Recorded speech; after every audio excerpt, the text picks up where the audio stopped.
At Florida's Bitcoin and Blockchain Summit earlier this month, which was held right here in Tampa, Mayor Jane Castor announced that she was going to take her next paycheck in Bitcoin.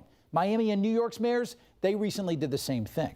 You know, over in Los Angeles, the Staples Center, one of the world's most famous arenas, will soon be known as Crypto.com Arena for a reported $700 million. Cryptocurrency has entered the mainstream, and if you feel like you're way behind, you're not alone.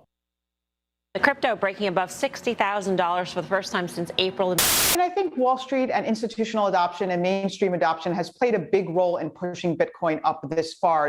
You know, that's what they're saying. You know, Bitcoin can go that high. You guys know where I stand. I believe $100,000 by the end of this year. All right, hold up. All this Bitcoin and crypto talk can be a heck of a lot for us newbies to the coin game, even if it has been around for over a decade. A lot of this is flying over my head, too. So let's learn together, shall we? And this is an activity and a journey that I like to call Crypto 101. And to help get us up to speed, you're going to meet a few of my new friends along the way. Naja Roberts, who's the CEO of a crypto services company called Crypto Blockchain Plug.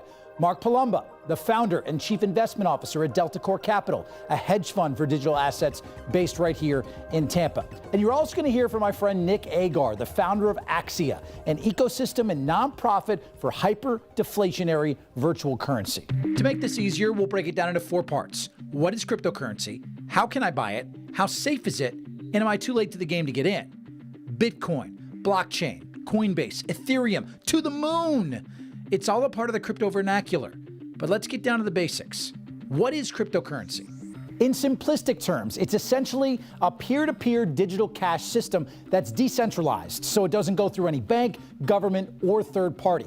Think of how we traditionally use cash or a credit card. That's not the case in the crypto world. Cryptocurrency, very simply, is just a digital or virtual currency that is secured by code.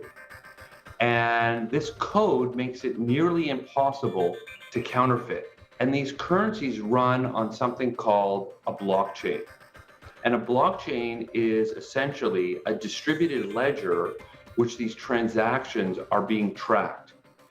And what makes them that much more secure is the fact that prior to any transaction occurring, they have to go through a proper validation process. And that process is called mining, which verifies the transaction via sophisticated computers solving very complex math problems. In Bitcoin, there are all these miners across the world. They're processing the transaction, which is ultimately securing the network, making sure that every ledger and every block, all the transactions are secure, and in return, they get returned some newly minted Bitcoin. Money is changing. We're already in the digital space. If you're using things like Venmo, PayPal, Cash App, Apple Pay, that's already the digital space. This is just one step further, which is digital currency such as Bitcoin. I tell people to get knowledge about Bitcoin first. So let's do that, because there's thousands of cryptocurrencies out there, but Bitcoin is the most popular and so far the most lucrative. It's like the McDonald's of crypto. Satoshi Nakamoto created Bitcoin in 2009, who wanted an independent way for users to send money to each other, fast and with little to no transaction fee. So there'll only be 21 million Bitcoins ever in existence.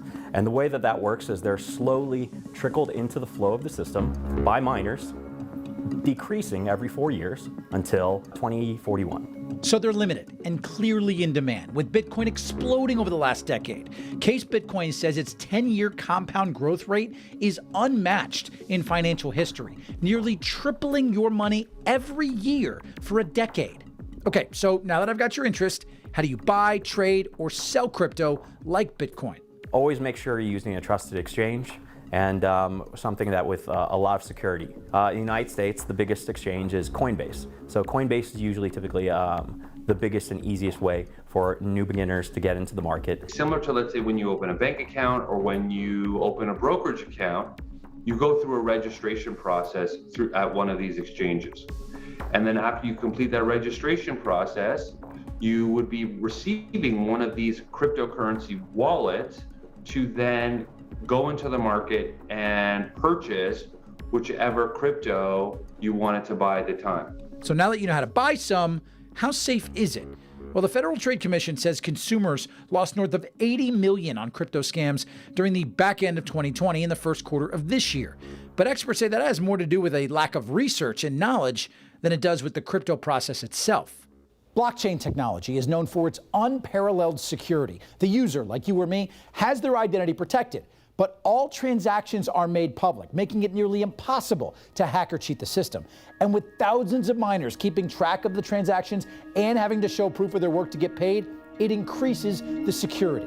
We should actually be looking to cryptocurrency as a far, far more secure way to conduct our payments because of the immutable nature of blockchain transactions, because of the fact that the transactions themselves are so transparent on that ledger at all times. Anybody that's talking about massive gains in this space, immediately you need to put up your red flags. The moment you begin to get greedy and you want more and more and more, that's the time that you begin to get scammed. We're a decade in, so is it too late to get into the crypto game, or are we just getting started? This is a marketplace that is in its infancy. We are really at almost an inflection point in our economic system in terms of what is possible. You know, the sky's the limit.